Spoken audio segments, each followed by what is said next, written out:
all across the fantasy universe. Welcome one and all to the 2-Point Stance. That's right, Brian Drake alongside Joe Dolan, fantasypoints.com. That's the place to find us. And we're rocking and rolling here back into our second week of the 2-Point Stance. First week was fantastic. The rave reviews are in. Everyone's patting us on the back. But now, Joe, it's time to get down to work because we've got actual NFL news that we can start breaking down. How are you, pal?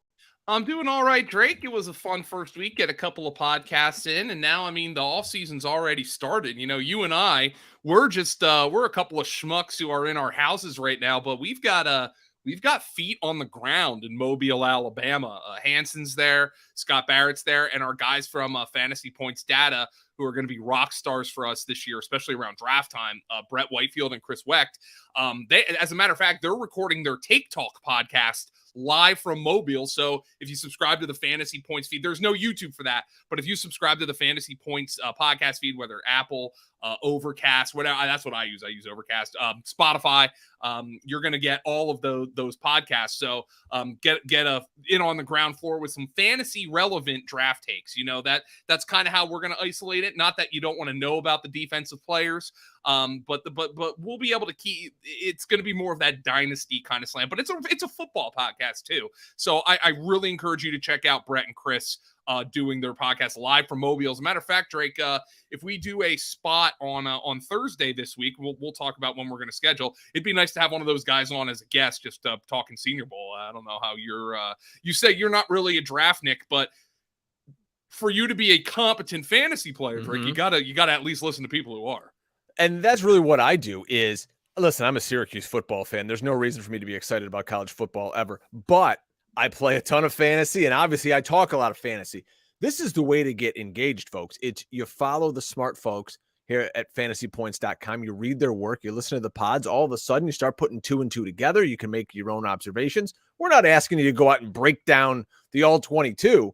We're just saying sit and listen to smart people because it's going to make you a much, much better drafter come summertime. Also, if you head over to fantasypoints.com, we still got the 30% off early bird special. Gets you in for the 2023 season, 30% off. No promo code needed. We're raw dogging it right here. You got no cover. We're right in 30% off. By the way, that only lasts through Super Bowl Sunday. Woo. So you definitely want to get on the ground floor, Drake. So that's where we're at right now with the super early bird, but only through Super Bowl Sunday. So keep that in mind if you want to subscribe to the website. I think you'll be really glad you did. You know, I know they have plenty of money out there in Denver with that ownership group, but maybe they're trying to save a few bucks now because they're going to have to pay Sean Payton, their new head coach. The news broke earlier today that Sean Payton has been traded because really people would say, oh, he's signed. No, he was traded from the Saints to the Broncos for a 2023 first-round pick and a 2024 second-round pick. That first-round pick they got was from the Bradley Chubb trade. It'll be the 29th overall selection. The Broncos also get kicked back a 2024 third-round pick for the Saints. So, Joe, let's just get your first-off impression. You hear that Sean Payton is coming out of retirement, out of the TV studio, and onto the sidelines at Mile High. So, my first impression was Denver really knew it had to hit this coaching hire out of the park. And first and foremost, Sean Payton is putting together at this point a borderline leaning to yes, in my opinion, Hall of Fame resume. So I don't blame Denver for wanting to go big game hunting here. They tried a new coach with Russell Wilson, a younger coach. Obviously, it didn't work out. Whether that was entirely Nathaniel Hackett's fault, I don't think so. Hackett did look overmatched, but I think Russell Wilson was significantly to blame. So it made sense when I heard that Denver was acquiring Sean Payton, or I guess it's not official yet, Drake, but it would have to be beyond a shock if this doesn't get done. I think, did you see the Broncos tweeted out add to cart, and it was a Broncos visor. So they're obviously I like that. Teasing that right now. So with this new ownership group, the Walton family, obviously, their investment in Russell Wilson, we've gone over it. Everybody's gone over it. Every cap expert, of which I am not, by the way, has gone over it. And they said the Broncos are pretty much screwed. Like, if Mm. they have got to at least get Russell Wilson back to playing decent, average football and hope that the talent on this team and the talent on the defense can carry them. So I don't blame them for thinking Sean Payton might be that guy. Here is the other thing, and I know you want to get your take on this as well, and that's what we're here for. Take your stance, if we will. Stylistically, I mean, we have never really seen a Sean Payton offense really without a Drew Brees. I mean, this guy has been tied to Drew Brees basically his entire career as a head coach. And stylistically, I don't know if there are more different quarterbacks in the league. I mean, thank you for saying that. I wanted to bring that. People think because they're short and they throw the football, they're the same guy. They're not.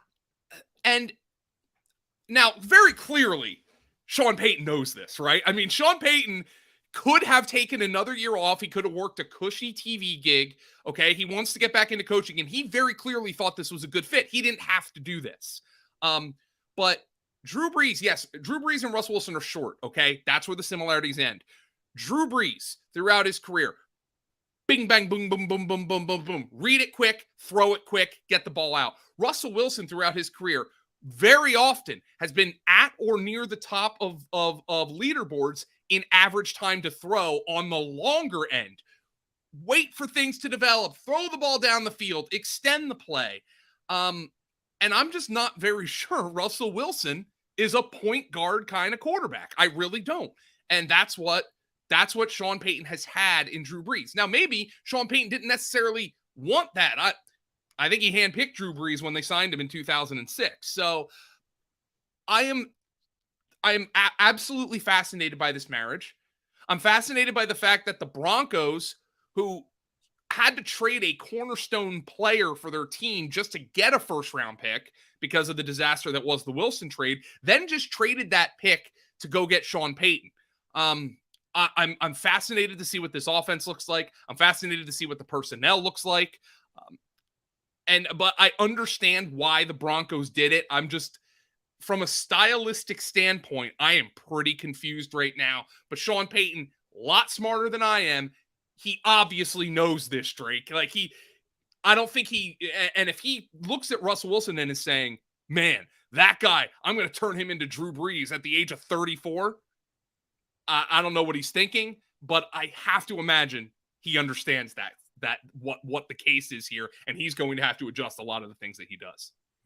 I think it's interesting to note too, where we've had a clash of media insiders today, where Rappaport says one thing and Mike Kliss and Adam Schefter, who's very connected in Denver, used to work there, come out saying other things. And my friend Austin Gale pointed this out on Twitter, that DeMeco Ryans declined this job twice. Jim Harbaugh had his name removed after meeting with the ownership group. Dan Quinn interviewed and decided, I'd rather be the DC, effectively the head coach in waiting in Dallas. So they had to go get this guy in Sean Payton. Now, I got a couple of thoughts here. Number one, are you compounding a mistake with another mistake? You're like, oh, crap. Like, I got to make something work here. This Russell Wilson albatross is just weighing down the franchise. Russell Wilson is going to start making some major money, folks. So his dead cap this year, $107 million. Then it's $85 million. 2025, it's still $49 million. That's when you can finally get rid of the guy, is 2026. So you've got a guy right now who's 34 years old, and you decided your best course of action was to get rid of potential first and second round talent on rookie contracts to bring in Sean Payton. When call me crazy, Joe, I'm looking at the Super Bowl here. Did anyone trade draft picks to get Nick Sirianni? No. Anybody trade draft picks to get Andy Reid? Nope. He was canned and signed somewhere else. Look at a lot of guys. Sean McVay. You don't have to go trading draft picks. There's plenty of smart people out there. I think they're just so, in over their head with this Russell Wilson deal, where they're like, we have to appease the fan base. But I don't like it. I don't like the fact that I'm giving away high-end draft picks when I just gave away high-end draft picks to get Russell Wilson. I think that and I kind of agree with you, by the way, because the stylistic fit and trading the draft capital. Now, part of this package, Adam Schefter did report there was a couple of packages. This one is headlined by the 2023 first and the 2024 second. Mhm. But they also get back a 2024 third with Mhm. Sean Payton in the deal. I think there was another one where the Saints could get the 2024 first, which I thought might actually be more appealing to the Saints, because I don't know how you can look at Russell Wilson and say, hey, they're going to have worse than the number 29 pick next year. I do understand that a Yeah. draft pick today is worth more than one tomorrow, but that's beyond the point. I almost wonder if, like, Denver realizes we are so screwed with the Russell Wilson trade that the only possible course of action we have is to try to forcibly remove his head from his ass. And we need somebody who is respected. We need somebody who has won games in the league. We need somebody who has put a quarterback in the Hall of Fame. A lot of that is Drew Brees as well, but it's hard to separate Brees from Peyton and vice versa. I almost wonder if they felt like they had put their own backs up against the wall so much that they had to pull out.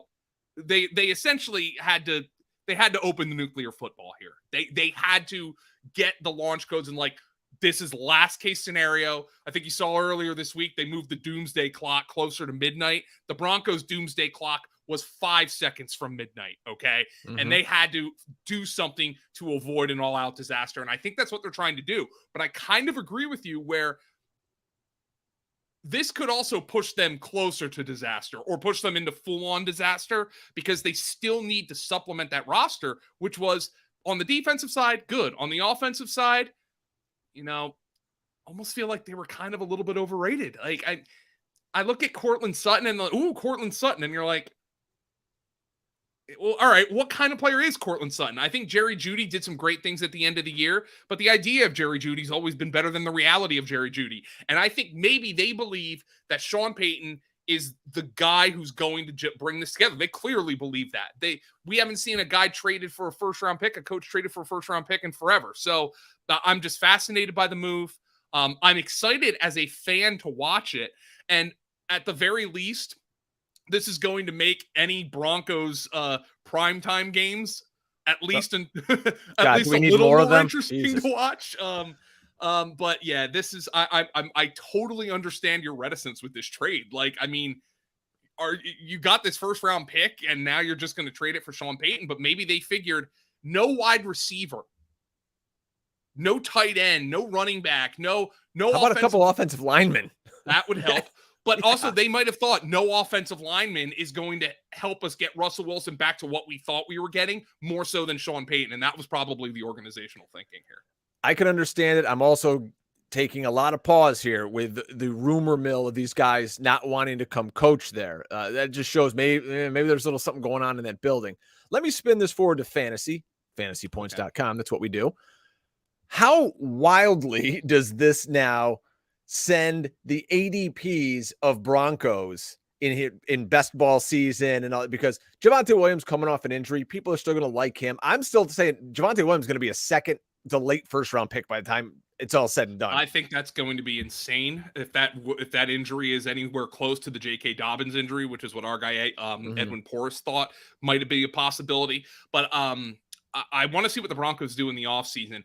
I think people are going to be so down on what Russ did last year that I'm not sure it's really going to move ADPs more up. Now, I'll tell you what I'm going to do. If I'm going to invest in the Broncos offense, I'll take some receivers here and there. I want nothing to do with Wilson. We'll see where he gets drafted. I think people are going to be so down on him. But we'll see what the hype train in the offseason is. I was trying to build an analog for Sean Payton's offenses with the New Orleans Saints. And, I think it's pretty fascinating because what if the Saints always had, at least almost every year under Payton and Brees, that big possession slot receiver, right? Like, that guy, that Marcus Colston who can move the chains, the Michael Thomas who obviously can move the chains, that big slot receiver. Is Cortland Sutton that guy? He only ran 11% of his routes per fantasy points data out of the slot this year. Jerry Jeudy was their primary slot receiver, but he does not fit the mold of that Marcus Colston type of receiver. Does he view Jerry Jeudy as kind of a Lance Moore? But then it gets back to my original point. This isn't going to be the same offense. It can't be, because I don't think Russell Wilson can function in that kind of offense. He's never been that kind of player. Now, maybe Sean Payton comes in here and believes, oh, Russell Wilson's a guy who needs a kick in the ass. And he's going to have to change the way he plays. He's going to have to change the way he wants to play because it got him in this mess in the first place. But I have to imagine this is just not – Russell Wilson's not going to turn into Drew Brees overnight. So I'm going to have to really sit with this and let it simmer. Read some beat writers. Denver's got a lot of guys who are plugged in, like what do they think Sean Payton's going to do? Why did Sean Payton pick this opportunity? It's going to be a fascinating couple of weeks, but that was obviously a big hammer that dropped. And Drake, I got to be honest, I'm glad we didn't record this morning because it would be completely irrelevant. Yeah. Shout out to my real job, 9 to 5, for putting me out in the field. But I love doing this. This is so much more fun. So let's put a bow on the Sean Payton to the Broncos, and let's then transfer. We can probably get through this a lot quicker. DeMeco Ryans to the Texans. Fantasy wise, I mean, we don't really know much of anything because they don't have a quarterback. They don't really have many skill position players. We don't know if they'll be tied to Dameon Pierce. It looks like Brandon Cooks is on his way out, and we don't know what kind of offense they're even going to be running. So could be good. Everyone seems to like DeMeco Ryans, leader of men. Maybe improves that defense. They just need more talent in Houston.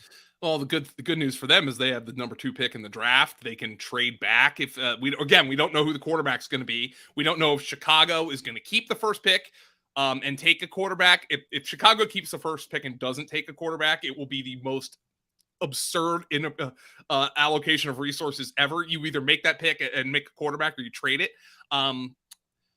We got to see who DeMeco Ryans hires as an offensive coordinator. But from just a standpoint, and I'm not terribly qualified to speak on this. As a matter of fact, I'm not qualified at all to speak on this. But I'm gonna say it anyway, just because it is something I believe in. DeMeco Ryans, as a person of color, taking that job after they fired 2 in a row after 1 year. After 1 year, neither of whom, and Drake, I think you completely agree. I don't think either of us thought the Lovie Smith hire was inspired as a retread, but neither of those, David Culley nor Lovie Smith, got a fair shake. They were not in a position to get a fair shake, but the Texans landing a young coach of this caliber and this quality after what they just did, I mean, they got to feel like they got away with highway robbery here. Like I thought DeMeco Ryans, who's been, I watching that 49er defense these last couple of weeks, all season, but in the playoffs, you especially get to focus on them a little bit more. They are fast. They are complicated. They are well coached. I mean, and DeMeco Ryans, JJ Watt's praising this. Every teammate he had with the Texans, they call him Captain, like the respect. If I am a Texan fan, I am like, every bit of pain I have gone through the last number of years with the Watson fiasco, with David Culley getting unfairly scapegoated, with Lovie Smith getting unfairly scapegoated, and this team being so bad, and they managed to land DeMeco Ryans, a young, energetic head coach who was already a popular player there. I can't believe the Texans pulled this off. Credit to Cal McNair for pulling it off, because if I'm a Texans fan, this is the most excited I've been. Ever since the last time Deshaun Watson took the field as a Houston Texan. That this is the most excited I've been. It's the most hopeful I've been after Bill O'Brien trades away Hopkins and all this. The Texan fans have to be out of their mind. As a matter of fact, Harlan is in here. He says, as a Texan fan, best thing to happen. Fans here are ecstatic. You should be, Harlan, because this is a home run hire. The Texans have the 12th overall pick in the draft. And with that pick, you're not going to probably get a quarterback at 12. So we'll see if they can go up and They make have something 2 happen. as well. Yeah. Oh, I'm sorry. Yeah. 2 and 12. So yeah. So sorry. I just totally missed that. 2 and 12 here. So they're going to get a quarterback here. I really hope that you don't get that defensive mindset of, we're going to run the football. We need, all right, DeMeco coaches the team, has influence on defense. Then let's get an offensive mind in here and just build around a quarterback. If you get Bryce Young, you get CJ Stroud, get a couple of really good quarterback coaches in there, and you can just say, all right, now we're going to get a line in front of him, and let's go get this kid some weapons, because right now they don't have any. Well, I mean, to be fair, he does come from now the defensive side of the ball, but he coached under Kyle Shanahan, and Kyle Shanahan believes in running the football. Now, Kyle Shanahan but you still also, in this, you still got to be able to throw the football. They don't have a quarterback. They don't have receivers. Yeah, Kyle Shanahan builds his passing game off of the run game, but just like McVay does, by the way. They like they use the zone run game to build their passing game. So I'm interested to see if Ryans is going to pull from the Shanahan tree for his offensive coordinator, and how that's going to influence the decisions of this organization in the draft. I mean, you got 2 top 12 picks. Then they've got the second pick of the second round. Yeah, absolutely. They've got the second pick of the second round, so you've got all kinds of maneuverability here. 2 third rounders. They've got a lot of draft capital. They might not get their choice of quarterback, but they've got a lot of draft capital with which to maneuver. If I'm a Texan fan, I'm like, we lost that game in week 18 when we could have had the number 1 pick, but they've probably in a state of despair for 3 weeks, and then they get DeMeco Ryans, who, again, none of us know if he's going to work out as a head coach. What I do know is you get a leader of men who also had one of the most schematically complex and impressive defenses in the NFL this year. I'm really, really excited if I'm a Houston Texan fan. We talked about coaches who maybe were given an unfair shake, and we'll transfer now to Carolina, where Frank Reich gets a job from Steve Wilks, who did a really, really good job with not a lot of talent in Carolina. They finished 7-10 with Sam freaking Darnold as their quarterback. So Reich comes in, just fired, and now, he gets that retread, quick turnaround. We don't know who the offensive coordinator is going to be. Ben McAdoo's still there. We're not sure if he's going to stay. I assume Frank Reich would want to call the plays there, Joe. But this team needs an upgrade at quarterback also. I do think, Frank made his mistakes in Indianapolis, but Frank, just like everybody in Indianapolis, got dealt a bad hand with Andrew Luck's retirement. Phillip Rivers came in and was great, and then he retired.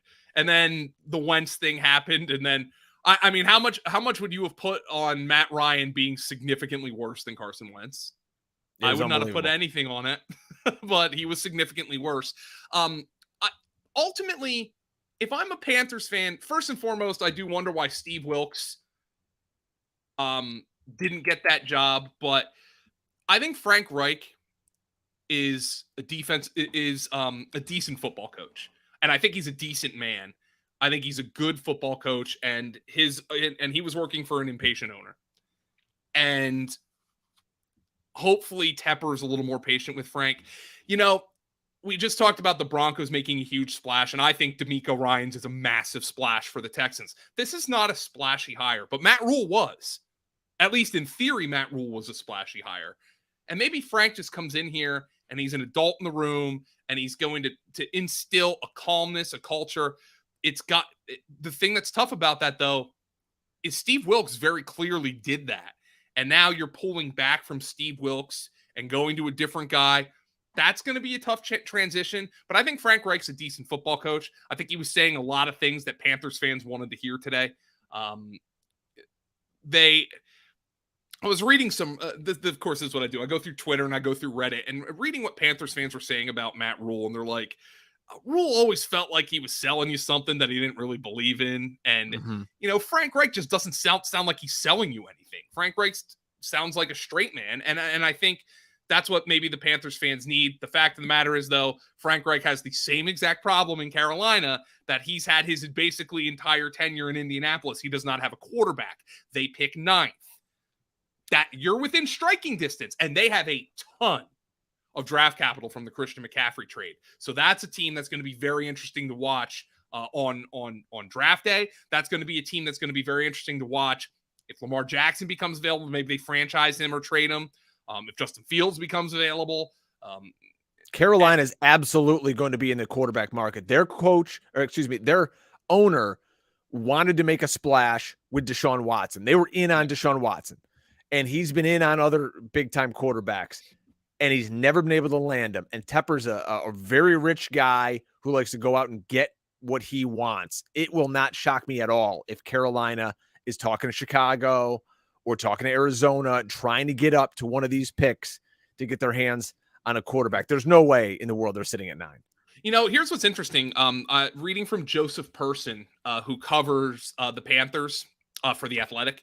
He's done a good job there for a while. He said Frank Reich today, David Tepper today said he made a mistake in hiring a CEO kind of coach, which was Matt Rule. That was what Matt Rule did. Hey, I'm the CEO, everybody. So I would anticipate his decision here and why maybe they moved on from Steve Wilkes is he wants Frank Reich to come in here and shape the offense himself. This will be Frank Reich's team. This will be Frank Reich's offense. We can go and we can study what Frank Reich has done with Indianapolis. One of the things I heard about Frank Reich, and I'm not sure if this is true anymore, but I did hear that some thought his plays were a little too complicated. Like they ran too much stuff. You know how it is, like at NFL playbooks, it's really basically a handful of concepts dressed up differently. Now, I've heard a lot of players thought Frank Reich did too much stuff. It's like when you see the Eagles, people talk about the Eagles and they say the Eagles run like 5 plays, but they just make them look different every time they run them. And that's, why they're so successful. Let me ask you this, Joe. Talking about coaches who have their head buried in a play sheet the whole game.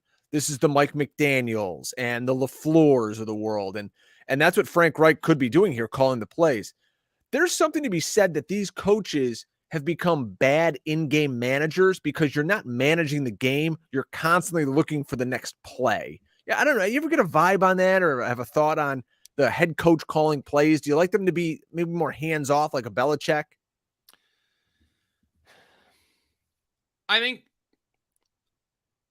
in general, I'd prefer my head coach to call the plays only because from an organizational standpoint, if your team is good on offense, you're going to lose your play caller. That being said, now Andy Reid and Eric Bieniemy split the play calling with Kansas City. I think Andy Reid gets most of the credit for that. And Mike Kafka started picking that up, actually. Yeah, now Mike Kafka's getting head coaching looks. He's getting head coaching interviews. We know Nick Sirianni does not call the plays for Philadelphia. But the last time the Eagles were in the Super Bowl, Doug Peterson did call the plays. So Frank Reich did not. So it's 6-1, half dozen the other. I think Doug Peterson proved that a coach can be an excellent game manager while calling plays. The Eagles organizational philosophy is we want our head coach to be a good game manager. And I think you even saw that against San Francisco this past weekend. The Eagles getting into a spot where Nick Sirianni, he managed circles around Kyle Shanahan in that game. Not that the 49ers were going to win with the circumstances that were laid out for them anyway. But I think it's a case-by-case basis. I probably would prefer to have a head coach that I trust can call plays.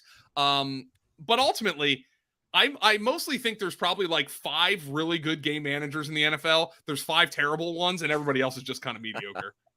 Maybe we'll see someone with Andy Reid, who is notoriously terrible with time management when we get to the Super Bowl. And we'll be previewing the Super Bowl here on the 2 Point Stance. We'll have some props. I think we might have our pal Tom Brawley come join us sometime next week as we prepare for the Super Bowl. So again, make sure you're subscribed to the YouTube channel for all that. Not a head coaching hire, but an offensive coordinator move. Wow, this happened quickly. I was actually watching ESPN, and they were talking about Kellen Moore being let go because they can't not talk Cowboys on ESPN in the morning. So they're talking about that. Literally in the next breath, they go, well, guess what? Kellen Moore just got hired by the Los Angeles Chargers to be their new OC. So everybody in the world on Twitter is so excited about this. And I'm a huge Justin Herbert guy, and everyone's talking about the depth of target that Dak had versus Herbert and, how many more points they're going to score. I think all in all, this is good for Kellen Moore because I think he gets a better quarterback to play with, and he gets a ton of toys out here with the Chargers. And also, I think there's no scrutiny on him anymore. Being the play caller in Dallas, everyone's on you. Oh, it's your fault. McCarthy's going to take over the play calling. Nobody cares in LA. They don't have any fans. It's I think it's a good move for Kellen Moore, and everybody is talking about the ADOT. Well, why is that? But it's a valid point. Everybody's talking about it, but I think it's a good point. Here is Dak Prescott's ADOT. This is per Kyle Yates. For Dak Prescott, every year Kellen Moore was his offensive coordinator. 9.8, 8.3, 8.2, 8.7. Justin Herbert was 6.4 this year. Joe Lombardi, I call him Sideways Joe. Sideways Joe Lombardi had Matthew Stafford and Calvin Johnson at the height of their powers in 2015. Matthew Stafford averaged 5.5 average depth of target. That is unbelievable. Unbelievable. I don't understand how that happens. Look, Kellen Moore, again, he's one of these guys who I think 90% of coaches in the NFL are decent at their jobs. Some are going to look better. Some are going to look worse based on personnel. And I think Kellen Moore, ultimately, to me, was a guy who's decent to good at his job. But you have Dak Prescott, who does not have an arm in the same stratosphere as Justin Herbert, pushing the ball down the field with alacrity. It's all, first and foremost, that's mentality too. You can't convince a quarterback who doesn't want to throw the ball deep to all of a sudden start throwing it deep. Look at Sam Bradford. Everybody's like, Sam Bradford's got this gun and all he does is throw short of the sticks. That was a mentality thing. So Dak Prescott's got the mentality to throw the ball down the field. But we already have evidence that Joe Lombardi's offense has put artificial restraints on a quarterback who really can let it rip. He did it with Matthew Stafford. I think we're going to see Justin Herbert. But here's where I would caution for fantasy. I think everybody's going to buy into this narrative. And it might well be true, but I think everybody's going to buy into it. I think Justin Herbert is going to go off the board probably a little bit earlier than he deserves to. I don't know what this does for Keenan Allen, who can, slide into. Look, the slot role is very important in Kellen Moore's offense. We saw CeeDee Lamb do that, but they're different players. Mike Williams, a little Joshua Palmer. I think those guys are going to be very, very popular in drafts with Kellen Moore calling the plays. And is this more of an off? I'm looking back at the 2020 Chargers, Herbert's rookie year, when Shane Steichen was the offensive coordinator. Steichen now calls the plays for Philadelphia. That sort of offense they were running, though, I was listening to some folks, and they were saying that's much more like the offense that Herbert ran. The offense he's getting with Kellen Moore is much similar to what he ran his 2020 year versus this Lombardi offense that doesn't want to stretch the field when you have freaking Mike Williams on the team. Yeah. So I don't know. I don't break the film down and all that, but interesting nugget that for some former players were throwing out there. So they would know. You look at the Cowboys offense, they throw the ball down the field, and you look at what the Chargers did. They haven't thrown the ball down the field. I don't really think you need to read too much more into that. I mean, I think that's completely a fair observation to make. And I think this is going to be an offense that is going to look a little bit more towards Justin Fields' strengths. Now, it is worth noting that in 2020, Fields averaged 7.4 ADOT. Excuse me, yes, Justin Herbert, not Justin's on the mind. Justin Herbert averaged 7.4 ADOT in his rookie year. He was at 7.6 in the first year of Lombardi, but that was all the way down to 6.4 this year. And I just think that's Mr. Scampers calls him lateral Lombardi. I call him Sideways Joe, whatever you want to call him. I just don't think the offense was the right fit for him. I think Kellen Moore is going to be a much better option. I think everybody's going to buy into it for fantasy. And I think in many ways it's justified. You get an aggressive-minded coach with a quarterback who, in theory, should be aggressive-minded. The last thing I'm going to talk to you about today, Joe, is the NFL's salary cap was announced for 2023, and it went up. Teams were hoping, we might get a few more million. I believe it went up $16 million this year. So I'm looking at some of the teams who have salary cap to play with this year. The Chicago Bears, who Lord knows they need help this coming season, have $98 million in cap space. Hello, quarterback on a rookie contract. The next closest to them are the Atlanta Falcons. They also need some help. $56 million. Bengals with 44, Giants 44, and then the Patriots and the Texans we've talked a lot about today. Then you go all the way to the bottom. The New Orleans Saints have negative, they're $57 million over the cap right now. The Bucks are $55 million over the cap, but wow, how in the world? Let's start with New Orleans. $57 million over the cap. You're paying Taysom Hill more than $10 million against the cap for the next 3 years. Every year it's $10 million plus against the cap. And you don't have a quarterback. It's brutal for Saints fans. And that's why they had to make this Payton deal, because that was the only way they're going to recoup some value here. Remember, they don't have. They should have the 10th pick in the draft, but they traded it to get Chris Olave. And Chris Olave is a good player, but is he worth the 10th pick in the draft? Maybe not. I know the Eagles aren't complaining. And here's the other deal, by the way, flipping over to the Chicago Bears. Justin Fields, if he is the quarterback, and I think I said it on our show last week, 90-10, I think he is. But they're still going to take into account that the first overall pick. The problem is you got $100 million in cap space. Have you seen the wide receivers who are free agents? Jacoby Myers is going to make $40 million a year. Jacoby Myers is Juju Smith-Schuster. I feel like that ship has sailed. Michael Thomas can be voided, but good luck. He's played 3 games in the last 3 years. Nelson Aguilar, DJ Chark, Marvin Jones. I think DJ Chark might be the headliner of this class. Alan Lazard. You've got Mecole Hardman. Some team's going to convince itself to pay Mecole Hardman because he can run. It is a horrifying wide receiver class. That's not the Mecole Hardman. Mark it down. This is the first mark it down moment for the 2-point stance. Mecole Hardman is a New York Giant. They've got $44 million to burn. They're desperate for a wide receiver. Mecole Hardman's going to the Giants. Yeah, all right. I think that's fair. I think you could say he makes sense for the Bears. This is horrible, man. Jarvis Landry, yay. Oh God. Oof. Is there anybody down here making absolutely nothing who's in any way interesting? Not really. It's as bad as it could get. So teams that need receivers this offseason, of which the Chicago Bears are one, they're going to have to be involved in the trade market. The Dallas Cowboys are another team that needs a receiver. We saw them completely botch the Amari Cooper market last year. And then they overpaid Michael Gallup, who did nothing for them this year. The trade market's going to have to be very, very active for these teams that need receivers. And you know who we just talked about?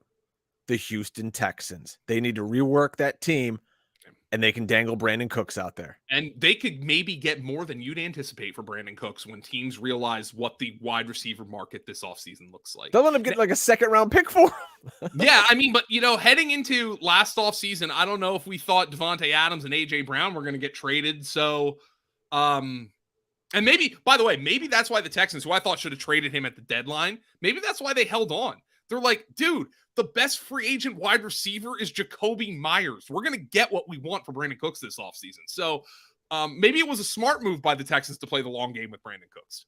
I'm just looking at teams that are trying to think who might be tradable. Would the Panthers entertain trading DJ Moore? I think that's a name that people really throw out there. I don't know if Carolina will want to do that, though, with a new coach coming in there. It's really hard to look at these teams and say who is a tradable, good young wide receiver, or it's hard to envision a team parting ways with an AJ Brown until it happens, right? Right. So yeah. I don't really know what to say. Oh, DeAndre Hopkins will get overpaid this offseason, by the way. Oh yeah, you know what? Welcome to Chicago. Yeah, somebody's going to pay way too much for DeAndre Hopkins this offseason. Probably justified, but somebody's going to pay way too much. We heard the DK Metcalf rumors last year, but he got an extension. The one I would wonder about, not that this team wants to shake up its good juju, is T. Higgins. Because they're not going to sign him. Yeah, you would. You got to pay Chase down the road. You got to pay Burrow. We need to pay Chase. I do wonder if they think this is like the area where they can maximize T. Higgins. That one would be interesting to me if they decide to make that move. Yeah. What if somebody gives him a first-round pick I You know, mean, T Higgins would be a number 1 receiver on 25 teams in the league, you know? But that's the thing is, I look at Dallas at 27, the Giants at 26. Maybe I'm just saying teams that would give away their back end first round pick. The Giants, it makes all the sense in the world for the Giants because you could pay them. They got a ton of dough. Dallas, you know, I don't know if you could pay him. They couldn't pay Amari Cooper. Buffalo needs another guy. Does need another guy. You know, Kansas City, you know, Philly's not doing it, but that Giants. Kansas City needs a receiver. Yeah. Kansas City, but can they? How much money does Kansas City get? I mean, who's going to take a shot on Michael Thomas? You know what else is interesting?